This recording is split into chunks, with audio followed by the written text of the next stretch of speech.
List करिए अपने subjects, ठीक है। कौन कौन से सब्जेक्ट हैं, उनका क्या वेटेज है। एग्जाम्पल के तौर पे जैसे आपने सर्किट थ्योरी ले लिया, digital electronic, signal processing, machine communication, ये सारे आपके क्या हो गए सब्जेक्ट्स की आप लिस्टिंग कर लो। इवनिंग का जो टाइम होता है वो रिवीजन के लिए बेस्ट होता है। एक की आपको देता हूं, आपका बेस्ट मार्क्स आ सकता है अगर आप रात में सोने से जस्ट पहले रिवीजन कर लें और सुबह उठते ही उसी टॉपिक का एक बार दोबारा रिवीजन कर लें। भाई साहब, वो लाइफ में कभी आपके दिमाग से नहीं जाएगा। So hello everyone, welcome to PW. आज का ये जो सेशन है इसे मैंने आपके लिए बहुत ही स्पेशल तरीके से डिजाइन किया है। यहां पर मैं डिस्कस करने वाला हूं मोस्ट एक्यूरेट या आप कह सकते हो most useful technique of revision. ज्यादातर अभी तक में आपने अपने सब्जेक्ट्स कंप्लीट कर लिए हैं, कुछ सब्जेक्ट्स एक दो बचे होंगे, उनको कैसे कंप्लीट करना है, आपकी आगे की प्लानिंग कैसे होनी चाहिए, आपको रिवीजन के लिए स्पेसिफिक मॉड्यूल में कैसे जाना है सो दैट जो अब तक आपने पढ़ा है उसको आप मार्क्स में कन्वर्ट कर सकें, रैंक में कन्वर्ट कर सकें। ये सेशन ECEE INCS के स्टूडेंट्स के लिए क्रिएटेड है, बट आपकी ब्रांच चाहे कुछ भी हो, कोई भी ब्रांच से आप बीटेक करके गेट अपना दे रहे हैं, आप इससे रिलेट करते हुए इसी में आप अपने सब्जेक्ट्स को रख के बना सकते हो, जिससे आपका मैक्सिमम मार्क्स का कन्वर्जन आपकी जो अब तक पढ़ाई हुई है उससे हो जाएगा। लास्ट तक मैं बहुत इंपॉर्टेंट बातें करने वाला हूं, तो बहुत ध्यान से इस सेशन को सुनते चले जाइएगा। सबसे पहले रिवीजन करने के लिए ना जो सबसे इंपॉर्टेंट टास्क होता है वो होता है सब्जेक्ट की सीक्वेंसिंग। स्टूडेंट अक्सर इस सीक्वेंसिंग के बारे में ध्यान नहीं देता। तो यार सबसे पहला काम है आपको आइडेंटिफाई करना कोर टॉपिक्स। लिस्ट करिए अपने सब्जेक्ट्स को, ठीक है। कौन कौन से सब्जेक्ट हैं, उनका क्या वेटेज है। एग्जाम्पल के तौर पे जैसे आपने सर्किट थ्योरी ले लिया, digital electronic, signal processing, machine communication, ये सारे आपके क्या हो गए सब्जेक्ट्स की आप लिस्टिंग कर लो। लिस्टिंग करने के बाद आप ये समझो कि कौन से सब्जेक्ट्स आपकी रैंक के लिए ज्यादा इंपॉर्टेंट है। आप ज्यादा सही है कि आप उसको प्रियोरिटाइज करो कि कौन सा ज्यादा हाई प्रियोरिटी पे रखना है और कौन सा आपको लो प्रियोरिटी पे रखना है, ठीक है। इसमें आप जब सब्जेक्ट की सीक्वेंसिंग कर रहे होगे तो उसमें आपको एक चीज का और बहुत ज्यादा ध्यान देना है। स्टूडेंट अक्सर इसे मिस कर देता है, वो ये सोचता है कि मैं रिसेंटली जो सब्जेक्ट पढ़ा हूं बस उसको रिवाइज कर लेता हूं। ऐसा नहीं करना है।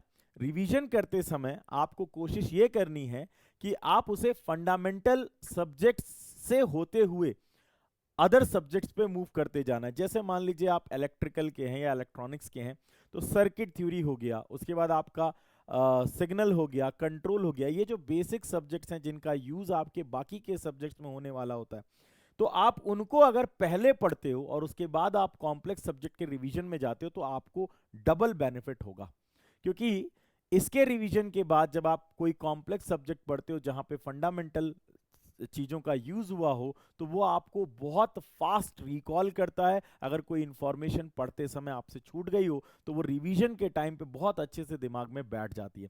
तो फंडामेंटल सब्जेक्ट्स को आपको पहले उठाना है और उसके बाद अपने कॉम्प्लेक्स सब्जेक्ट्स की तरफ बढ़ना है। तो पहला तो आपको लिस्टिंग करनी है। लिस्टिंग के बाद आपको प्रियोरिटी देनी है कि कौन से सब्जेक्ट को मैं हाईएस्ट प्रियोरिटी पे रखूंगा, उसके बाद सेकंड, थर्ड, फोर्थ, फिफ्थ, ठीक है।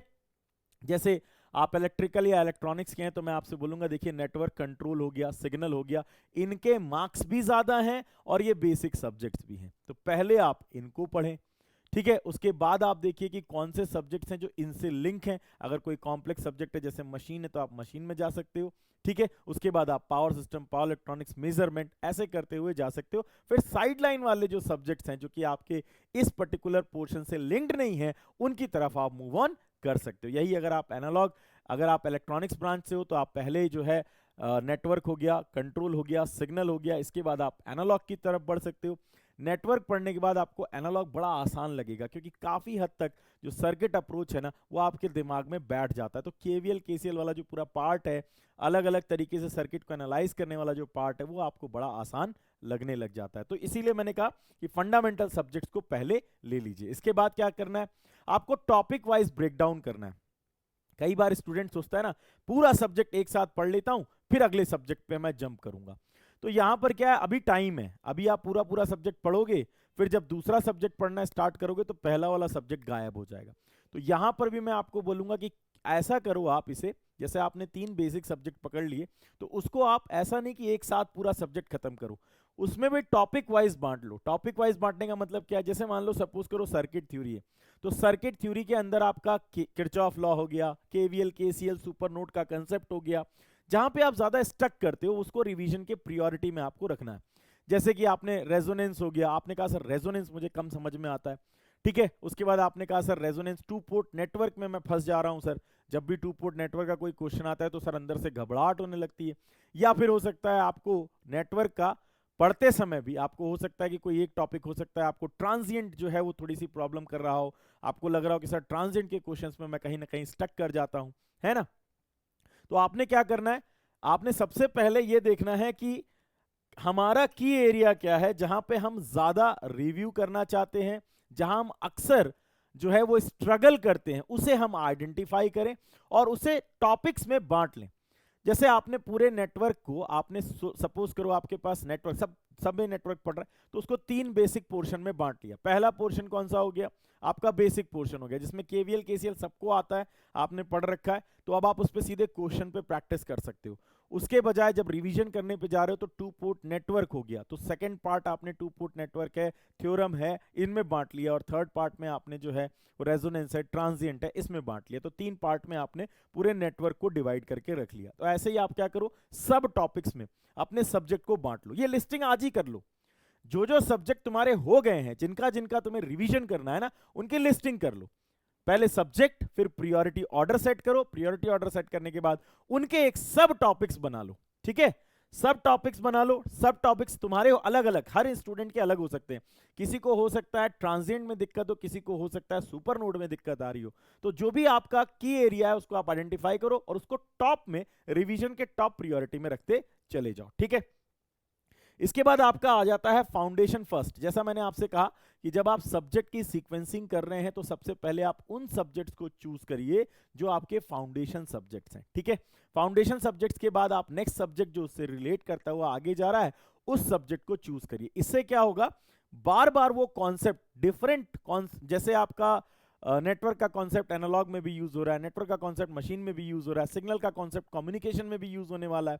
तो जब वो वापस से दूसरे सब्जेक्ट में कहीं जाके किसी एक रोल पे टच करेगा ना, तो वो दोबारा एक बार आपको क्या करेगा, पूरा सब्जेक्ट रिकॉल करा देगा। छोटी सी इंफॉर्मेशन भी बहुत सारे आपके ना कॉन्सेप्ट को रिकॉल कराने के लिए सफिशिएंट रहती है। इसके बाद आपने कहा सर हमने सब्जेक्ट वाइज, टॉपिक वाइज, सब टॉपिक वाइज बांट लिया, अब क्या करें सर, अब बना लो एक वीकली शेड्यूल। देखो अगर आप ना किसी और एग्जाम की तैयारी कर रहे होते, सपोज करो आप मुझसे कहते सर मैं जो है मतलब नॉर्मली किसी गवर्नमेंट सर्विसेज की तैयारी कर रहा हूं, तो मैं कहता ठीक है उसके लिए भी टाइम टेबल की जरूरत नहीं है, जब मौका लगे तब पढ़ लो। लेकिन जब आप इंजीनियरिंग की तैयारी कर रहे होते हो ना, यहां पर डिफरेंस है, क्योंकि यहां चीजें इंटरलिंक्ड हैं और साथ ही साथ हाईली एनालिटिकल पेपर आने वाला है। आपका जो सोचने का अप्रोच है ना वो बिल्कुल खंगाल लिया जाने वाला है। अगर आप एक अच्छा गुड रैंक चाहते हो तो बस क्वालिफाई करने का नहीं, क्वालिफाई तो कोई भी कर लेगा, बट अगर आप अच्छी रैंक चाहते हो ना तो बहुत खंगाल लिया जाता है, इस बात का ध्यान रखिएगा।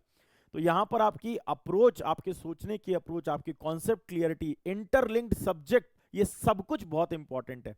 और ये तभी आप इसको निकाल पाते हो अच्छे मार्क्स से, जब आप एक प्रॉपर डायरेक्शन में अपनी तैयारी को रखते हो। तो सबसे इंपॉर्टेंट क्या हो गया, वीकली टाइम टेबल। यहां बिना टाइम टेबल के काम नहीं बनेगा, क्योंकि बहुत सारे सब्जेक्ट हैं, बहुत सारे कॉन्सेप्ट्स हैं और सब इंटरलिंक्ड हैं, बहुत सारे फॉर्मूले हैं और सब 3 घंटे के अंदर आपको करना है। तो जरूरी क्या है कि हमको ये चीज पता होनी चाहिए कि हम कैसे चीजों को लिंकअप करेंगे और कैसे डिफरेंट क्वेश्चंस को सॉल्व करेंगे। समय कहां से निकालें, 24 घंटे का ही तो समय है सर। तो इसके लिए आपको वीकली टाइम टेबल बनाना बहुत ज्यादा जरूरी है। अब वीकली टाइम टेबल जब आप बनाते हो ना, तो आप एलोकेट करो specific time blocks for each subject, each sub topic based on your priority. जो भी आपने प्रायोरिटी सेट करी, मैं आपको एक प्रायोरिटी दूंगा अभी, उसमें आपने क्या करना है, हर सब्जेक्ट और सब्जेक्ट के अंदर जो सब टॉपिक हैं उन सभी को आपको अपने टाइम टेबल में मेंशन करते हुए चलना है, ठीक है। तो 2 टाइम टेबल, एक तो सब्जेक्ट और एक सब टॉपिक। सब्जेक्ट के जस्ट नीचे ही आप सब टॉपिक चाहो तो बना के लिख सकते हो। फिर बैलेंस अप्रोच रखना है, ऐसा नहीं है कि बस आपको ये सोचना है कि हम सब्जेक्ट को पढ़ते चले जा रहे हैं, बहुत ज्यादा पूरे दिन भर हम एक सब्जेक्ट पढ़ते चले जा रहे हैं, बिल्कुल एकदम बिना ब्रेक के पढ़ते जा रहे हैं, तो ऐसा करने से आपको प्रॉब्लम हो सकती है। अल्टीमेटली क्या है कि जब हम जितनी देर हम बैठे हैं पढ़ने, जरूरी है कि हम गेन करें। अगर हम गेन नहीं कर रहे तो हमारा समय वेस्ट हो रहा है। हम इंजीनियर है ना, मतलब हमें आउटपुट से मतलब है, इनपुट से कोई मतलब नहीं है। समझिएगा, यहाँ पेपर अल्टीमेटली रिजल्ट कन्वर्जन से मतलब रखता है। तो इस चीज का आपको ध्यान रखना है, बैलेंस रखना है। बहुत ज्यादा ऐसा नहीं है कि लगातार आप जो है वो मतलब सब्जेक्ट्स में जंप आउट कर रहे हैं और बिल्कुल अपने बॉडी को, अपने दिमाग को आपने इतना ज्यादा झंझोड़ दिया कि आपका इनपुट जीरो हो गया। ऐसा नहीं करना है, ठीक। टाइम टेबल बनाने में मैं आपकी हेल्प कर देता हूं। सपोज करिए आपने एक वीकली टाइम टेबल बनाना है, एग्जाम्पल के तौर पे मैं शो कर रहा हूं। जैसे मान लीजिए मंडे, मैं ये लेके चलता हूं कि आप 2025 के स्टूडेंट हैं। अगर आप कॉलेज गोइंग नहीं हैं तो आपके लिए बहुत जबरदस्त टाइम टेबल मैंने शो किया हुआ। अगर आप कॉलेज गोइंग हैं तो भी मैं आपको यहाँ पर टाइम टेबल, इसी टाइम टेबल में मॉडिफिकेशन आपको दिखाने जा रहा हूँ। देखिएगा, अगर आप कॉलेज गोइंग नहीं है, अपनी पूरा जो है आपने बचे हुए जो समय है 6 मंथ, वो पूरे पूरे, अब तो आप 5 मंथ ही कह के चलिए, तो 5 मंथ जो भी बचे हुए हैं आपने पूरे के पूरे जो है वो सिर्फ अपने डेडिकेट कर दिया है अपने गेट को, अगर या ये गेट या ईएससी को। तो उसके लिए टाइम टेबल में आपने सुबह 9 बजे से स्टार्ट कर सकते हो। जो लोग लेट नाइट तक पढ़ते हैं उनके लिए चलो मैं 9 बजे से स्टार्ट करवा देता हूँ। सो 9 to 11 ये जो 2 आवर्स हैं, इनमें आप स्टार्ट कर सकते हो। स्टार्टिंग बेसिक सब्जेक्ट से करिए, जैसे कि मैंने यहाँ सर्किट थ्योरी लिख दिया है। आपने पढ़ चुके हैं, अब आप रिवीजन मोड में हैं। तो रिवीजन मोड में आपको क्या करना है, सर्किट थ्योरी आपने 2 घंटे पढ़नी है। कैसे पढ़नी है, सबसे पहले आपने जो भी आपके क्लास नोट्स आपको बनवाए गए हैं, आपके पास क्लास नोट्स हैं जो आपने हाथ से बनाए थे, ठीक है, उनका आपको ओवरव्यू करना है। ओवरव्यू करने का मतलब उसमें क्या क्या इंपॉर्टेंट चीज थी आपने ऑलरेडी अंडरलाइन करके रखी थी, उसका आप ओवरव्यू करते चले जाओगे। ये ओवरव्यू आपको करना है ऑलमोस्ट 45 मिनट्स। 45 मिनट्स में आपको एक टॉपिक, सब टॉपिक कंप्लीटली पढ़ना है। जैसे मान लीजिए केवीएल, केसीएल, ठीक है, डिपेंडेंट वोल्टेज सोर्सेस और आपने सुपर नोड, ये 4 चीजें आपने 45 मिनट्स में देख ली। अब आपका काम क्या है, बचा हुआ जो टाइम आपका हो रहा है वो पूरा का पूरा आपको क्वेश्चन लगाने में देना है। स्टार्ट करने के लिए आप पहले गेट के कॉम्प्लेक्स क्वेश्चंस जो उस टॉपिक से आ रखे हैं उनसे शुरुआत कर सकते हो। अगर आपको एकदम से कॉम्प्लेक्स पे जंप करने में डर लगता है, आपको लगता है नहीं सर पहले आसान से शुरू करें ताकि मन लगने लगे, इजी उसी टॉपिक पे बेस्ड जो इजी है वहां से स्टार्ट करिए और उसके बाद धीमे धीमे बढ़ते चले जाइए। अगर आपको लगता है कि सर मैं क्वेश्चन को सेग्रीगेट करने में या मेरे पास सेग्रीगेटेड टॉपिक वाइज क्वेश्चंस नहीं है, तो ऐसे कंडीशन में मैं क्या करूं, सिंपली आप एक काम करिए, आप 2 घंटे तगड़े से जो भी आपको क्लास में कराया गया था उससे रिलेटेड जो डीपीपी कराई गई थी उसको आप पढ़ लीजिए 2 घंटे। 2 घंटे पढ़ने के बाद आप जंप कर जाइए अगले 2 घंटे यानी 11:15 से 1:15। यहाँ पे आपको दिख रहा होगा 15 मिनट्स का मैंने ब्रेक दिया है, ये आपका टी ब्रेक है। 15 मिनट से ज्यादा ब्रेक नहीं करना चाहिए, ठीक है। आपको इसी ब्रेक के अंदर अंदर वापस आपको काम पे अपने स्टार्ट कर देना है पढ़ाई को, तभी आप ज्यादा टाइम गेन कर पाएंगे। रिवीजन किया उसके बाद न्यूमेरिकल 2 घंटे बस सिंपली आप न्यूमेरिकल सॉल्व करिए। जिस भी न्यूमेरिकल में जिस भी कॉन्सेप्ट में आप फंस जा रहे हैं उसको सर्कल कर लीजिए, ठीक है। उसके बाद आपने कहा सर एक सब्जेक्ट 4 घंटे पढ़ लिए, बहुत बोर हो गए, अब पूरे दिन भर नहीं पढ़ना है, अब उस सब्जेक्ट को आप छोड़ दीजिए, अपना लंच करिए। लंच करने के बाद 2 से 4 के बीच में आप दूसरा सब्जेक्ट उठा सकते हैं। मैंने एग्जांपल के तौर पे आपको यहाँ कंट्रोल सिस्टम दिया है, आप चाहो तो डिजिटल उठा सकते हो, आप चाहो तो सिग्नल उठा सकते हो, जो भी आपके बेसिक सब्जेक्ट हैं। फिर आपने क्या किया, 2 घंटे यहाँ पे सेम स्ट्रेटजी आपको अप्लाई करनी है जो सब टॉपिक आपने बांट रखा था। सपोज करिए आपने रूट लोकस पढ़ना है, टाइम डोमेन स्पेसिफिकेशन पढ़ना है, तो वो आपने यहाँ पर पढ़ा और उसके बाद अगले 2 घंटे आपने न्यूमेरिकल सॉल्व किए। Numerical it is not mandatory कि आप सेग्रीगेट करके उन्हीं पे न्यूमेरिकल सॉल्व करें। अगर आपको लगता है कि उन्हीं कॉन्सेप्ट पे बेस्ड न्यूमेरिकल्स मिल जाएं, आपके पास अवेलेबल हैं तो बहुत अच्छा, नहीं है तो आपके पास जो भी डीपीपीज अवेलेबल हैं, पीवाईक्यूज अवेलेबल हैं या कोई रेफरेंस टेक्स्ट बुक के सॉल्व एग्जांपल हैं, आप किसी भी टॉपिक, कंट्रोल सिस्टम के किसी भी टॉपिक के वो जो क्वेश्चंस हैं उनको लगाइए और उनको आप अंडरलाइन कर लीजिए जहां भी आप फंस जाए। यानी जिस भी कंसेप्ट में आप, जैसे मान लीजिए भले ही आप ने रिवीजन किया था राउथ हर्विट्स और आपने रिवीजन किया था स्टेबिलिटी का और रूट लोकस का, लेकिन क्वेश्चन आ गया फ्रीक्वेंसी डोमेन पे आप जब सॉल्व कर रहे थे, ठीक है कर रहे हैं, क्योंकि ये 2 घंटे भी आपको डेडिकेट करना है, जो आपने पहले पढ़ा था उसको रिकॉल करना है ना, अनसीन्ड क्वेश्चन के थ्रू रिकॉल करना बहुत अच्छा होता है। अब आपने जब रिकॉल करते समय आप फ्रीक्वेंसी डोमेन का कोई क्वेश्चन लगा रहे थे, गेन मार्जिन फेज मार्जिन में मान लीजिए आप फंस गए, तो उस केस में आपको क्या करना है, आपको उसे बस केवल सर्कल करके छोड़ देना है। और ये जो सर्कल वाले पार्ट हैं जो कि आपके इस टॉपिक से बिलोंग नहीं करते थे लेकिन आपके बस सामने पड़ गए और आपने सॉल्व किया, इनको आपको जो जब सब टॉपिक आप वो पर्टिकुलर पढ़ेंगे तो जो सर्कल वाले पार्ट हैं उन पे बहुत ध्यान देना है, क्योंकि वो आपका कॉन्सेप्ट कहीं ना कहीं लैग कर रहा था या कोई ना कोई चीज आप बार बार भूल रहे थे जिसकी वजह से वो पर्टिकुलर क्वेश्चन रुक गया है। ठीक है, तो ये चीज आपको मंडे को करना है। मंडे के बाद ट्यूसडे को आप चाहो तो सेम आप रिपीट कर सकते हो, ठीक है, लेकिन 2 दिन से ज्यादा मत रिपीट करना। तो 2 दिन आप चाहो तो सेम रिपीट कर सकते हो, या हर रोज आप चाहो, अगर आपके सब्जेक्ट सारे कंप्लीट हो गए तो हर रोज आप चेंज करते हुए चल सकते हो। जैसे यहाँ पे मैंने डिजिटल इलेक्ट्रॉनिक्स और इलेक्ट्रोमैग्नेटिक EMFT आपका डाल दिया। उसके बाद वेडनेसडे को आप सिग्नल पढ़ सकते हो, ठीक है, वेडनेसडे को आपको सिग्नल पढ़ा दिया, फिर सिग्नल के बाद आपका कम्युनिकेशन पे शिफ्ट कर दिया। पूरा दिन सिग्नल और माइक्रो प्रोसेसर को इसलिए दिया क्योंकि डिजिटल आपने पढ़ लिया, माइक्रो प्रोसेसर समझना आसान हो गया, ठीक है। सिग्नल आपने पढ़ा, सिग्नल में नंबर ऑफ क्वेश्चन ज्यादा है, आपने एक दिन सिग्नल पढ़ने के बाद नेक्स्ट डे आपसे बढ़ गए कम्युनिकेशन, या जो लोग इलेक्ट्रिकल ब्रांच के हैं उनको मैं सजेस्ट करूंगा कि आप बढ़ जाइए मशीन की तरफ। देन पावर सिस्टम पे बढ़ जाइए, जो लोग इलेक्ट्रॉनिक्स के हैं वो एनालॉग की तरफ बढ़ जाएं। ये आपका फ्राइडे तक का शेड्यूल हुआ। फ्राइडे तक में आप हो सकता है 4 सब्जेक्ट, नहीं 4 सब्जेक्ट तो 2-2 दिन में आप 2-2 सब्जेक्ट्स को लेके चल सकते हो। तो टोटल 4 सब्जेक्ट आप अगर 2-2 दिन पढ़ते हो तो 4 सब्जेक्ट, और अगर अलग अलग सब्जेक्ट पढ़ते हो तो ऐसे 4 सब्जेक्ट्स आपके जो है चलेंगे, ठीक है। Yes sir. अब आपका आ जाता है फ्राइडे के बाद सैटरडे। सैटरडे को आपको सिर्फ प्रैक्टिस करना है क्वेश्चंस पे। जितना भी आपने ये पढ़ा था, जितने सब टॉपिक्स आपने पढ़े थे, उन सबका एक क्विक रिवीजन करना है, और फिर उसके बाद उस पर्टिकुलर सब्जेक्ट के क्वेश्चन सॉल्व करने। संडे जो है वो आपका क्या होगा, रिवीजन और टेस्ट सीरीज के लिए आप डेडिकेट कर दीजिए, क्योंकि अब आपकी मॉक टेस्ट स्टार्ट हो गए हैं। मॉक टेस्ट में अपने आप को एनरोल कर दीजिए और मॉक टेस्ट देते जाइए। जो सब्जेक्ट्स आपने पढ़े हैं उनके क्वेश्चन करते जाइए, जो नहीं पढ़े हैं, जो छूट गए उनके क्वेश्चंस को कलेक्ट करते जाइए। जब भी आप वो सब्जेक्ट पढ़ें, इन क्वेश्चन को ईमानदारी के साथ आप करिए। जब भी आप मॉक टेस्ट दें तो इस चीज का जरूर ध्यान दें कि मॉक टेस्ट से हमको अपना जजमेंट करना है कि हमने जो पढ़ा है उसको हम कितना क्वेश्चन पे उतार पा रहे हैं। ये हर बार आपको करना है। ये आपका हर हफ्ते का है। इसी तरह से आप अगले हफ्ते का प्लान जो है वो चाहे तो सेम रिपीट कर लें जब तक कि आपके सब टॉपिक्स फिनिश नहीं हो जाते, और उसके बाद फिर आप जंप कर सकते हैं न्यू सब्जेक्ट कॉम्बिनेशन पे, ठीक है।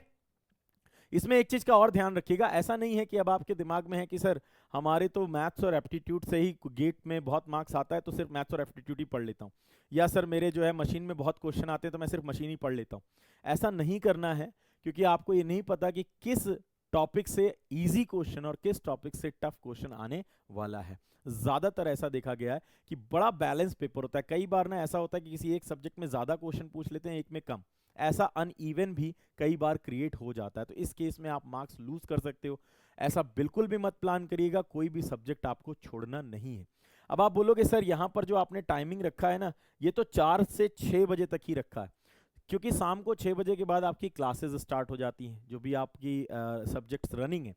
अगर आप सारे सब्जेक्ट्स कंप्लीट कर चुके हो तो इसके बाद का जो टाइम है उसमें भी आपको अगर कुछ भी मिले तो वो रिवाइज करिए। Revision is the most important part, और थ्रू द क्वेश्चंस वही सबसे बेस्ट है।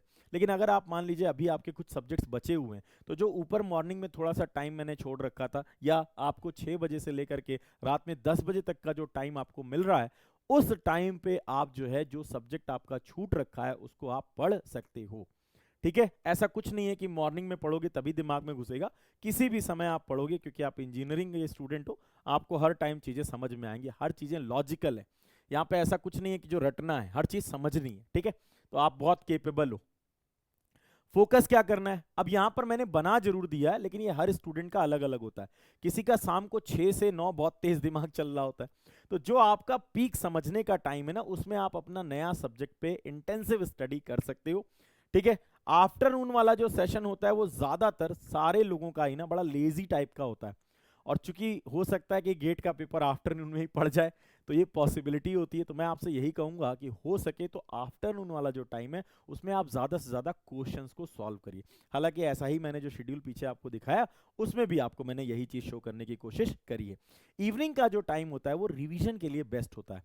एक की आपको देता हूं, आपका बेस्ट मार्क्स आ सकता है अगर आप रात में सोने से जस्ट पहले रिवीजन कर लें और सुबह उठते ही उसी टॉपिक का एक बार दोबारा रिवीजन कर लें। भाई साहब वो लाइफ में कभी आपके दिमाग से नहीं जाएगा, क्योंकि वो मोस्ट इंपॉर्टेंट डेटा के रूप में आपके दिमाग में सेव हो जाएगा। आप ऐसा करते भी हो, जब भी कभी आपका पेपर आता है एग्जाम का और आप बहुत ज़्यादा लगता है कि नहीं अगले दिन पेपर है और इसके बिना अब हमारा काम नहीं हो सकता, एंजाइटी जो है वो आपके दिमाग में बहुत ज़्यादा जब भर जाती है ना एग्जाम को लेकर के, तो उस दिन आप ऐसा करते हो, पूरी रात में आप सोते समय रिकॉल करते रहते हो कॉन्सेप्ट को।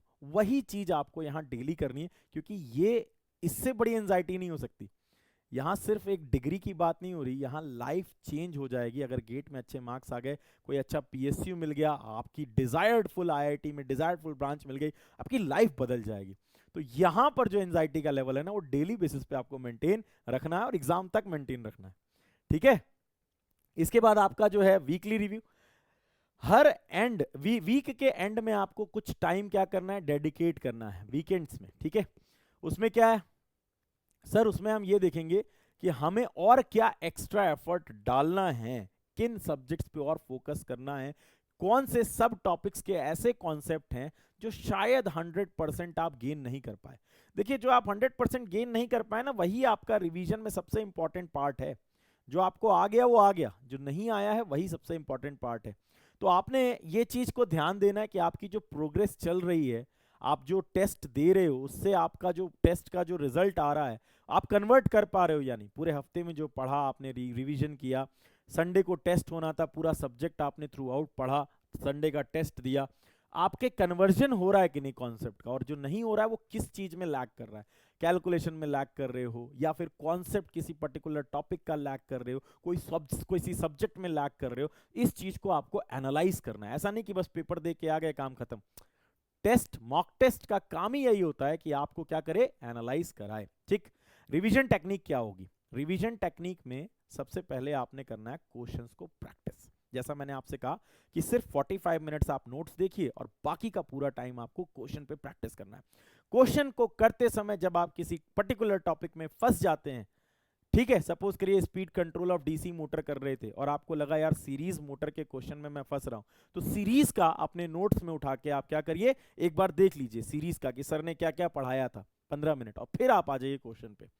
सॉल्यूशन तुरंत तुरंत नहीं देखा जाता, कोशिश करना चाहिए कि पहले खुद से अटेम्प्ट करें, समझने की कोशिश करें, क्योंकि आप ही का दिमाग जो है ना वही अप्रोच डेवलप करेगा। आप बायस्ड अप्रोच में नहीं जा सकते कि हर बार ऐसा करने से आ जाएगा आंसर, ऐसे अप्रोचेस अच्छे नहीं है।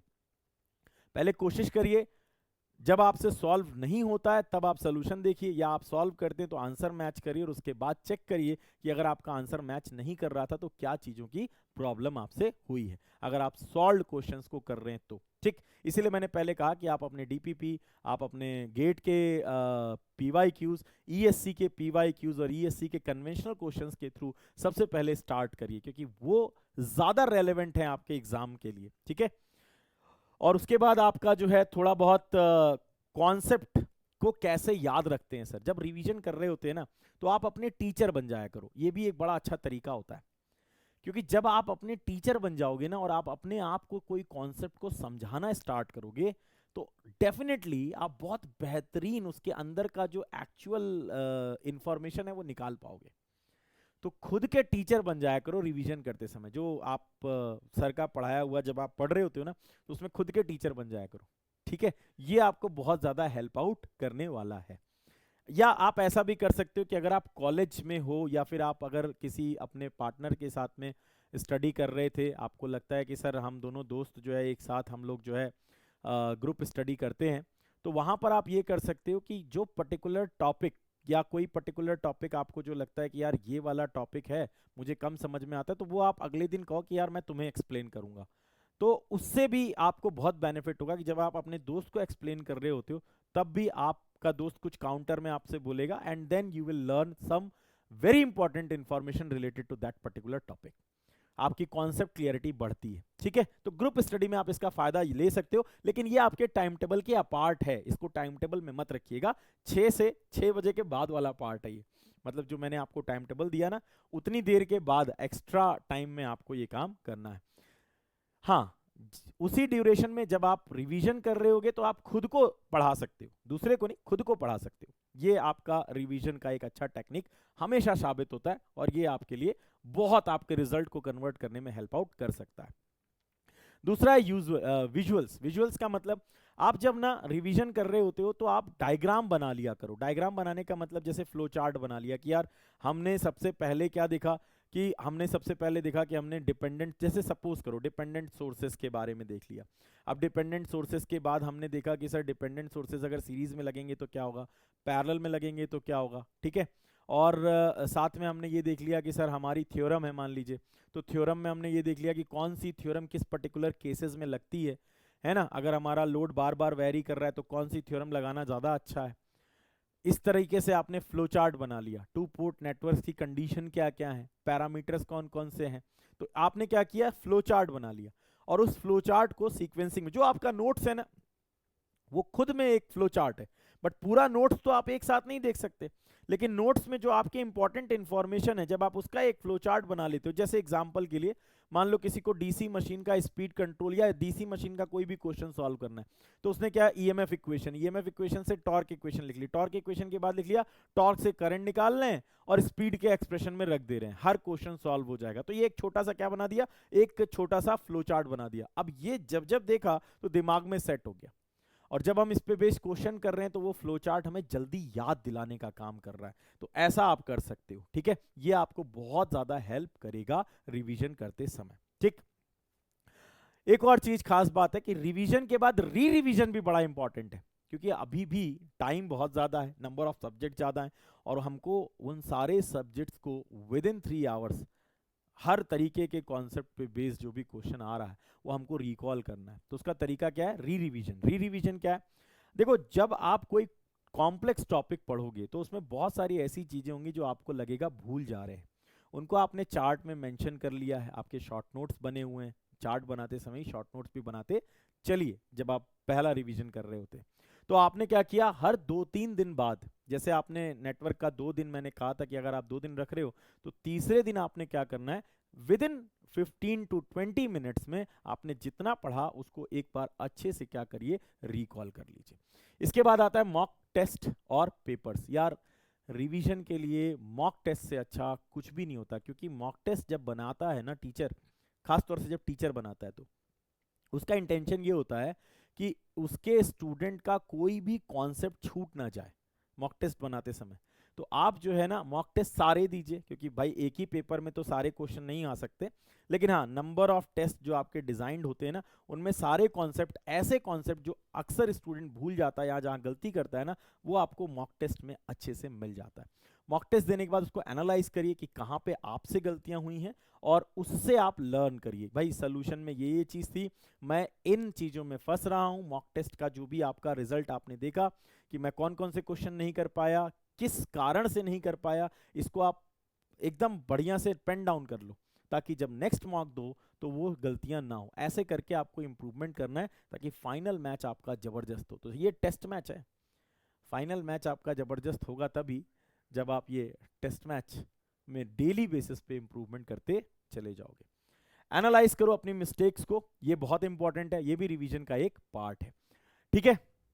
ज्यादातर स्टूडेंट्स के साथ प्रॉब्लम होती है कि वो ना फिक्स नहीं रह पाते, आज पढ़ लेंगे 6 घंटे, उसके बाद 3 दिन नहीं पढ़ेंगे, फिर 2 दिन पढ़ लेंगे 4 घंटे, फिर 3 दिन नहीं पढ़ेंगे। ये टेक्निक सही नहीं है। इस पर्टिकुलर एग्जाम के लिए दुनिया का 6वें-7वें नंबर का सबसे टफ पेपर है गेट, ठीक है। और अगर मैं इंजीनियरिंग की बात करूं तो यार इंजीनियरिंग में पहले के कंपैरेटिवली आज की डेट में जब ऑनलाइन स्टडी इतनी आराम से आपको इतने अच्छे तरीके से पढ़ने को मिल जाती है ना, तो कंपटीशन लेवल भी बहुत ज़्यादा आगे चला गया है। अब आपको इस कंपटीशन लेवल में ना ज़्यादा मार्क्स गेन करने हैं, ऐसा नहीं कि कम मार्क्स से काम चल जाएगा। अब आज से आप मुझसे 10 साल 15 साल पहले पूछते तो मैं कहता हाँ कम मार्क्स में भी हो जाएगा, बट अभी नहीं है मामला। कंपटीशन लेवल बहुत बढ़ गया है, हर स्टूडेंट को चीज़ें समझ में आने लगी हैं, ठीक है। सभी के लिए पढ़ना बहुत आसान है, कंटेंट बहुत आराम से मिल जाता है, हर तरह की इंफॉर्मेशन बहुत आराम से मिल जाती है, तो ईजिली एक्सेसिबल है आज की डेट में, और इस वजह से कंपटीशन बढ़ गया है। तो अब यहाँ पर सबसे इम्पॉर्टेंट ये है कि अब हम ज़्यादा समय दें। ज़्यादा समय देने का एक ही तरीका है कि आप प्लानर बना लें। आप प्लानर अगर बना लेंगे ना अपने पढ़ने का, और साथ ही साथ आप ट्रैक रखेंगे कि नहीं मैंने जो अपने आप को टास्क दिया आज का, वो टास्क मैंने कंप्लीट किया। छोटे छोटे टास्क डेली बेसिस पे आप अपने देते चलिए, और वो गोल्स को आप अचीव कर पा रहे हो नहीं कर पा रहे हो डेली बेसिस पे, उसे आप अपना एनालाइज करो, ताकि आप अगले दिन और इंप्रूवमेंट की तरफ आगे बढ़ पाओ। तो ये टेक्निक आपको फॉलो करनी है, लगातार नहीं पढ़ना है, 10 to 15 मिनट्स का आपको ब्रेक लेना है, हर घंटे नहीं लेना है, यहाँ पे हर घंटे लिखा है बट नहीं, हर घंटे नहीं लेना, आपको 2 घंटे बाद एक 15 मिनट्स 10 to 15 मिनट्स का ब्रेक आपको लेना चाहिए, ठीक है। अगर आप सब्जेक्ट चेंज करना चाहते हो तो चेंज कर सकते हो, या 4 आवर्स का ड्यूरेशन कंप्लीट करने के बाद आप सब्जेक्ट चेंज करो, क्योंकि 4 आवर्स में आपका एक सब टॉपिक लगभग कंप्लीट हो जाता है, ठीक है। सारे सब्जेक्ट्स को इंटीग्रेट करना है, और इंटीग्रेटेड अप्रोच पाने के लिए फुल लेंथ टेस्ट सीरीज आपके लिए बहुत बेहतरीन होने वाली है, ठीक। तो उसको आप बहुत ध्यान रखिए, जब आप फुल लेंथ के लिए जाएंगे ना, तो ये सारे सब्जेक्ट्स एक साथ आपको रिवाइज करके जाना होगा, और जब आप रिवीजन की इस स्ट्रेटजी को फॉलो करते जाओगे ना, तो एक दिमाग में अपने आप एक छवि बन जाएगी कि यार मुझे संडे को ये सारा जितना पूरे वीक में पढ़ा उसको रिवाइज करना है, अगले संडे को फिर पढ़ना है, फिर जो हमने 2 वीक में पढ़ा वो पूरा रिवाइज करना है। तो आपका जो रिवीजन है ना, वो इतनी मल्टीपल टाइम्स हो जाएगा कि आपके लिए कॉम्प्लेक्स से कॉम्प्लेक्स टॉपिक भी आसान लगने लगेगा, क्योंकि जितना जल्दी चीजें स्ट्राइक करेंगी दिमाग में, उतना जल्दी आप क्वेश्चन को सॉल्व कर लोगे। यही सबसे आसान अप्रोच है, ठीक है। सो होपिंग कि आपको मेरी बताई हुई बातें जो है वो अच्छे से समझ में आई हैं। रिवीजन करने के लिए टाइम टेबल का एक मैंने आपको फॉर्मेट समझाया, उस टाइम टेबल के फॉर्मेट को फॉलो करिए, और डेफिनेटली अगर आप ऐसा फॉलो करते हो ना, अगर आप डेली बेसिस पे इस तरह से रिवीजन करके क्वेश्चंस कर रहे हो ना, आपकी रैंक बहुत अच्छी आएगी, इसमें कोई डाउट नहीं है, क्योंकि नंबर ऑफ क्वेश्चंस आपके बहुत ज़्यादा हो गए, नंबर ऑफ टाइम्स आपने कॉन्सेप्ट को कई बार पढ़ लिया, तो उसको जो अप्लाई करने का अप्रोच है ना, वो आपका बहुत अच्छा डेवलप हो गया है। होपिंग कि ये सेशन में आपको जो इन्फॉर्मेशंस मैंने दी हैं वो आप अप्लाई करने जा रहे हो, और साथ ही साथ आपको जो बाकी के बारे में मैंने बताया कि सब्जेक्ट सीक्वेंसिंग क्या है वो अच्छे से समझ में आया हो। So thank you everyone, lots of love.